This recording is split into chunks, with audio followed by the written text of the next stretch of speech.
January 1st, 2025. A fresh start, new aspirations, and a better you. But haven't you been here before? Last year, it was the same promise. The year before that, the same story. Let me guess, you had big dreams, a list of things you wanted to achieve, habits you wanted to build, and a vision of success that felt so clear. Yet somewhere between the initial excitement and the grind of daily life, it all fell apart. Or maybe this sounds familiar. You have ambition, big dreams, and a clear vision of the life you desire, but there's a problem. You're not taking action. You know what steps to take, yet you choose not to follow through. How do we make this year different? How do we finally break the cycle of procrastination and turn ambition into action? If you've asked yourself this question before, you've probably heard all the usual advice. Set smart goals, visualize your success, or just start. And let's be real, those tips sound great in theory, but they often fall short in practice. Why? Because they don't address the root of the problem. They don't solve the tension between ambition and laziness. So how do we actually make this year different? The 3-step system to break free from procrastination. Step 1. Start tiny, not big.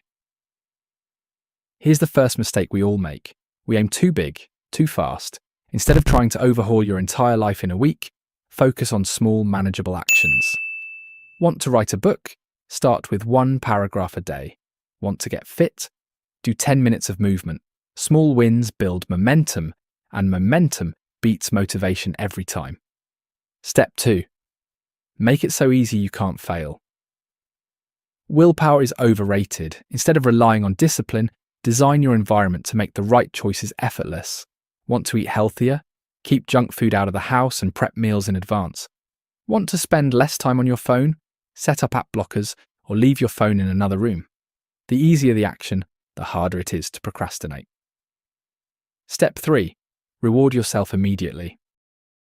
Your brain is wired to seek pleasure and avoid pain, so give it a reason to keep going. Pair your work with something you enjoy.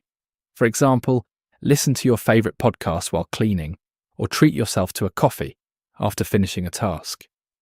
Positive reinforcement trains your brain to associate productivity with pleasure. These steps work because they don't ask you to change who you are overnight.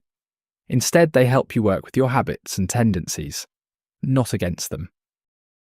Small actions compound over time, and before you know it, you'll look back and realise just how far you've come. So this year, let's stop making resolutions we'll forget by February. Instead, let's commit to simple, consistent actions.